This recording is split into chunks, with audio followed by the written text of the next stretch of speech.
Hi, good morning, good evening, or good afternoon. This is chapter 17, and I'll try to do as much as I can, but I don't know if I'll be able to do the whole chapter because it's 20 pages long, I think. So um, I'll try to do as much as I can, okay? And yeah, so just bear with me, and I'm sorry if I look ugly right now. Sorry you have to look at my ugly face, but if this helps you understand the chapter better, then I'll do anything that um, that helps you. Okay, so ready? One, two, three.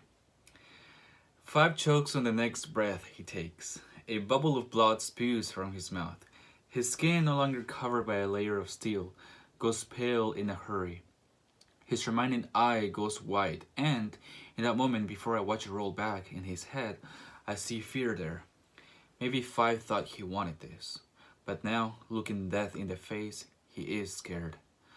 Five collapses backwards into the grass, seizing and struggling to pull in painful sounding breaths. 10 seconds, impaled by a sign pole. That's how long I guess Five has to live. He betrayed us. He told the monks where they could find us and got 9 safe houses blown up. Because of Five, Cetra was able to kidnap Ella, and Sam's dad was almost killed. He murdered 8. With that needle-shaped blade that even now tears up chunks of dirt as Five spasms in the grass, Five executed one of his own people. He deserves this. But I'm not like him. I can't just watch him die. God damn you, Five, I say through gritted teeth as I run forward and slide into the grass next to him. I press both of my hands to his chest and use my healing legacy, putting enough energy into him to at least stanch some of the internal bleeding, buy myself time to do the bigger healing. Five comes back to himself a little. His one eye finds mine, and I think I catch a corner of his mouth twist into a knowing smile. Then he passes out from pain and shock. I need to get this metal pole out of him. Obviously, I haven't read a whole lot of medical textbooks, so I'm pretty sure removing it will further damage Five's insides. Therefore, I should be healing him at the same time the metal is removed, hopefully to minimize the damage. I wrestle Five's limp body into a sitting position, propping him up against me. Then I wave Sam over. I need you to use the telekinesis to push the metal out of him, I tell Sam quickly. That way I can concentrate on the healing. Sam hesitates. He stares at Five's mortally wounded frame and swallows hard. I don't think so, John. What do you mean? I mean, I don't think you should save him, Sam replies, his voice more resolute now. He glances over his shoulder at Nine's unconscious body. I think Nine was right with how he handled this. My hand is on the back of Five's neck. I can feel his pulse getting slower.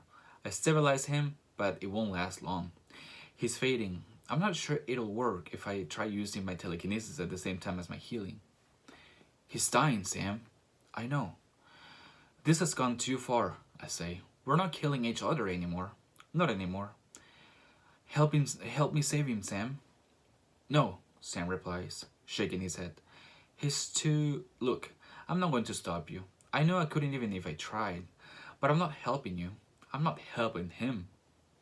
Hell, I'll do it, Daniela says, pushing by Sam and kneeling on the ground next to me. I stare at Sam for a second longer. I get why he's refusing to help. I really do. I'm sure Nine wouldn't be leaping to my aid if he was conscious either. Still, I'm disappointed. I turn my attention to Daniela. She's staring at Five's impalement like it's the craziest thing she's ever seen. She reaches out one hand towards where the metal disappears into his chest, but he can't quite bring herself to touch it. Why? I ask her. You don't know. You don't know Five or what he's done. Why would you? Daniela cuts me off with a shrug. Because you asked. Now, we doing this or not? We're doing this, I say, setting my hands on either side of Five's wound. Push. Gently. I'll heal him as we go. Daniela squints at the piece of metal, her hands hovering a few inches away from Five's chest. I wonder if she has the control for this. If she exerts too much telekinetic force, she could end up rocketing the steel pole right out of Five, and I'm not sure I'll be able to heal his torn up insides fast enough. We have to go now. We have to go slow and steady, or risk 5 bleeding out. Slowly, Daniela starts to push the metal. Five's breathing quickens when she does, and he begins to squirm, although his eyes stay closed.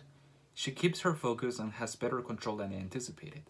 I press my hands to Five's chest, one on each side of the wound, and let my healing energy flow into him. Gross, gross, gross, Daniela mutters under her breath.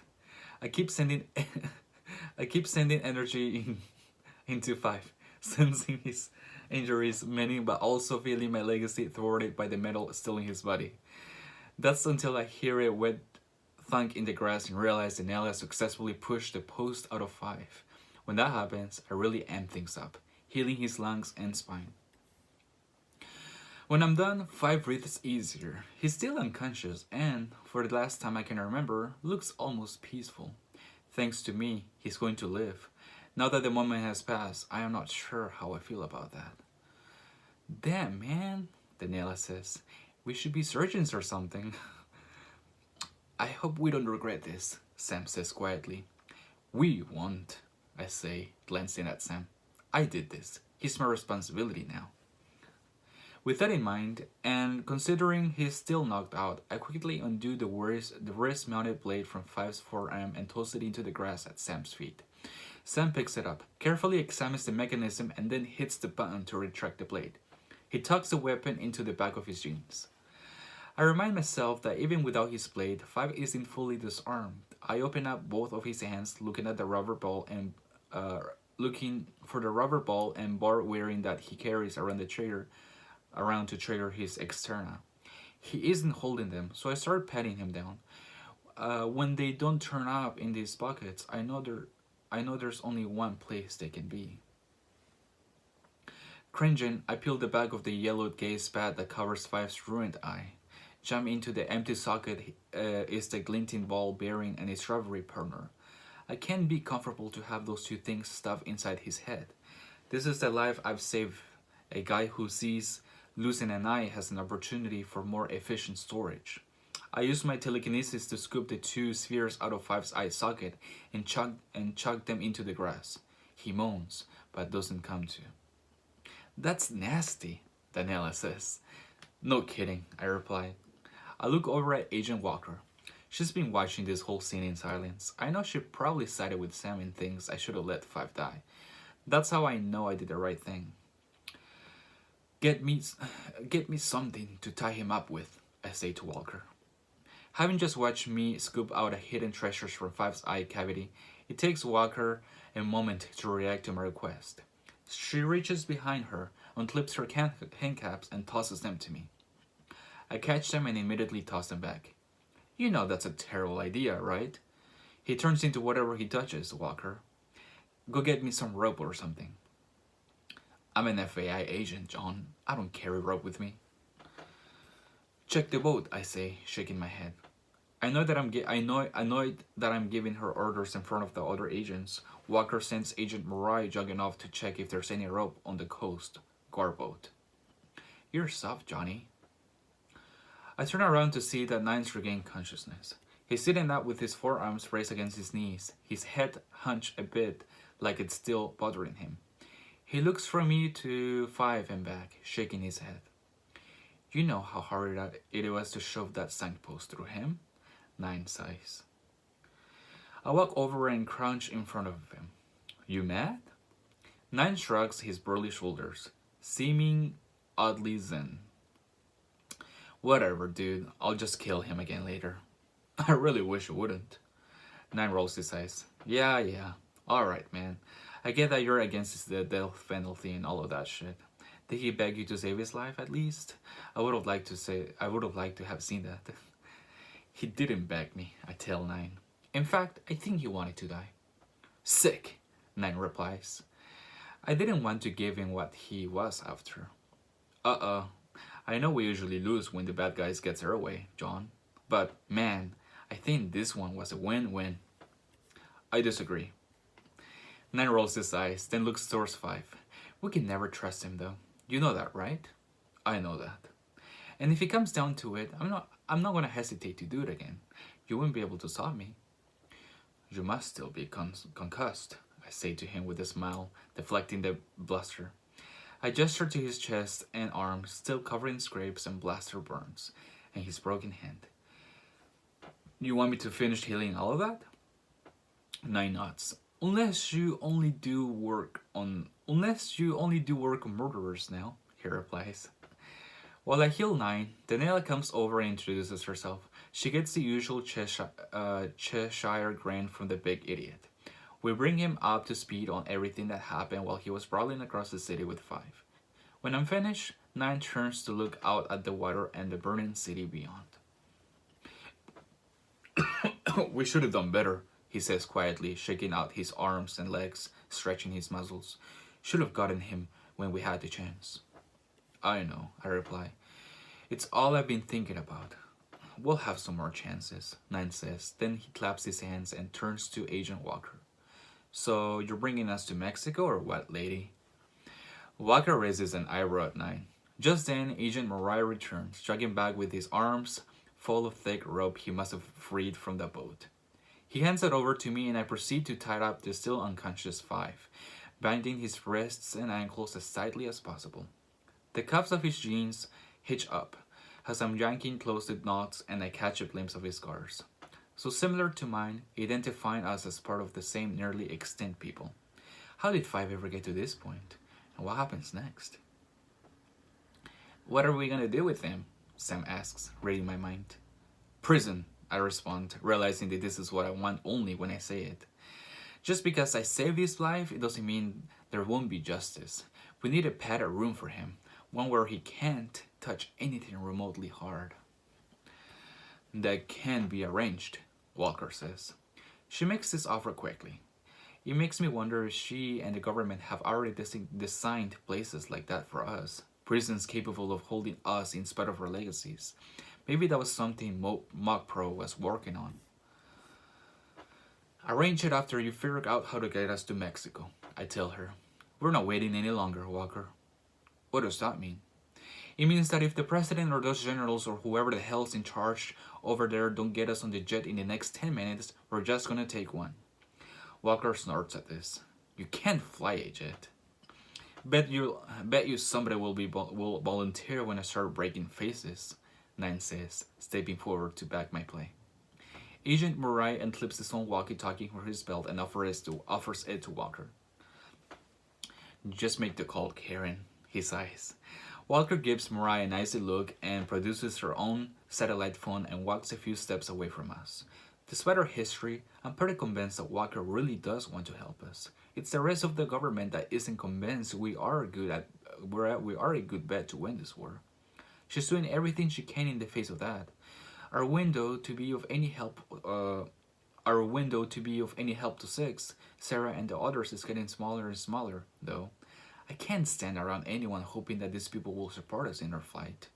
We are going to save them, whether they want us or not. That's all there is to it. You guys really aren't going to attack the army now, are you? Daniela asks, keeping her voice low so the agents don't overhear. Shit, I can barely stand up, 9 replies quietly.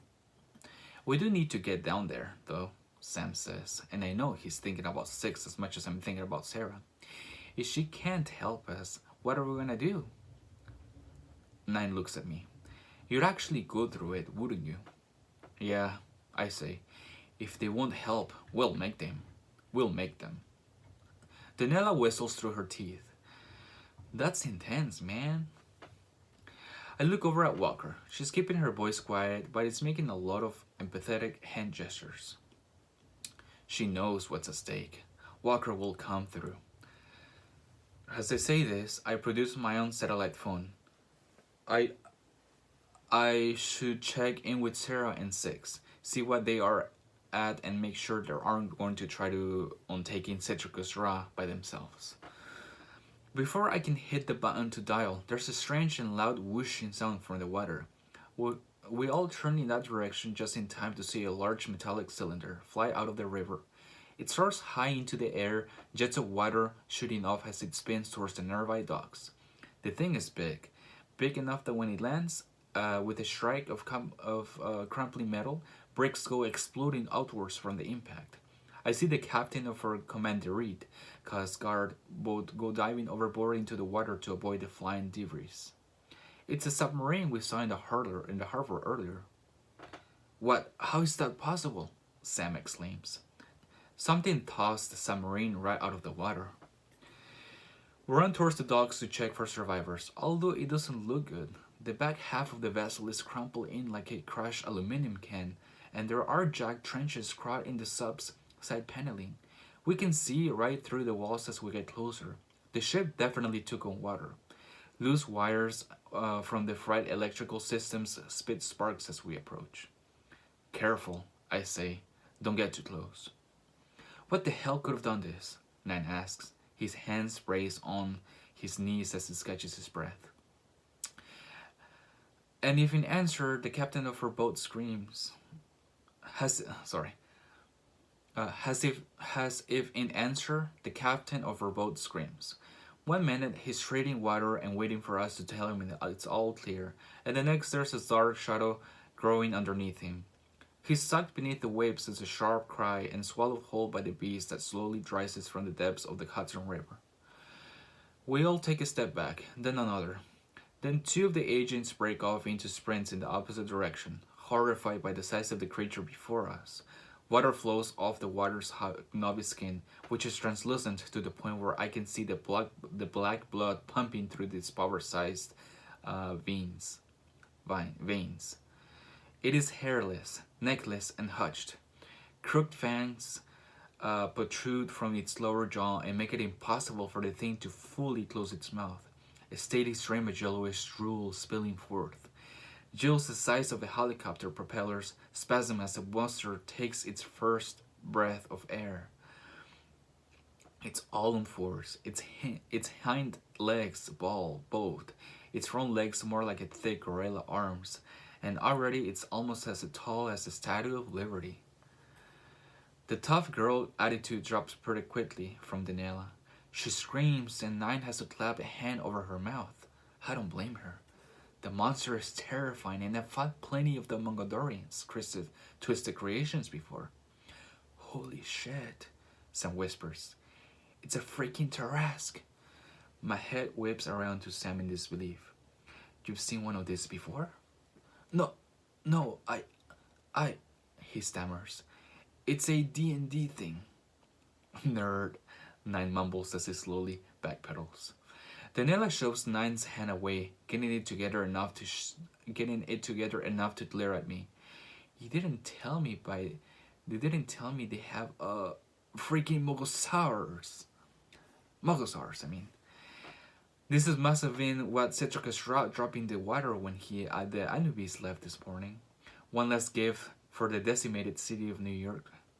A reminder of the military presence of who's really in charge.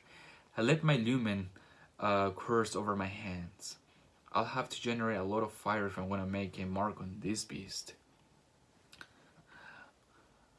I know you can see this thing, Walker shouts into her satellite phone, probably blowing out the eardrum of whoever she was having a hushed conversation with just moments ago. Air support! Give me some goddamn airstrikes! The Mogasaur tilts its flat face towards the sky. The vicious membranes that I take to be nostrils starts to switch. Then it opens its eyes, each one with a milky white, arranged in the diamond pattern on the beast's broad forehead. It's hard to make out at this distance, but I could swear I see a glimmer of cobalt blue in each of those eyes. From the center of each eye, where the pupil could be, I can definitely see a ripple of bluish energy firing into the creature. The color, the energy, it reminds me of her pendants. Could this be the result of the Citricus Ra? Could this be the result of what Citricus Ra was doing then when I glimpsed at him on the board the Anubis? But what does that mean? Besides being as big as a building, what can this monster do to the others we face? What can this monster do that the others we face cannot? Are the stolen pendants powering it somehow? Or are they doing something else entirely? Still standing just off the shore, the Mongasaur swirls its head around and looks directly at us. Shit, Nine says, stepping back. Is it coming this way? Now! Walker screams into the phone, backing up as well. It's a goddamn giant! I think it can sense us, I say. I think Citrus Ra left us here to hunt us. Okay, Daniela replies. I gotta go. As if in my answer, the Mungasaur lets out a defeating roar in our direction, spraying mist from the river in its rotten, fresh breath all over us. Then it lifts one of its front arms out of the river monk and brings it crashing down on the dock. Wooden beams explode in splinters and the concrete walkway caves in. Two of the ferry boats push underwater like toys. It's coming this way. I lob a fireball at the Mungasaur. Quickly, I realize it's too small to do any damage. The fireball sizzles and leaves a scorch mark on the monster's hide, but it doesn't even notice. Run! I shout. Fan out! Use the statue as a cover!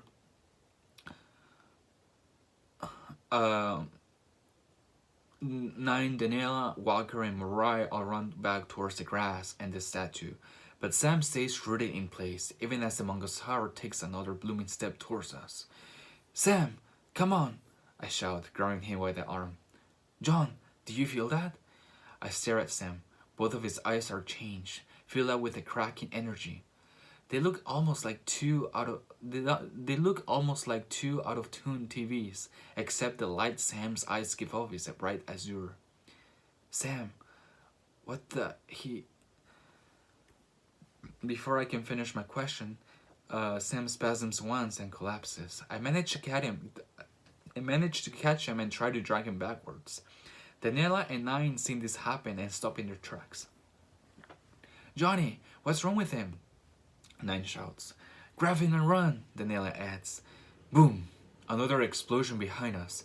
The Mungasaur has gotten all of its limbs out of the water, practically crushing the entire dock beneath it.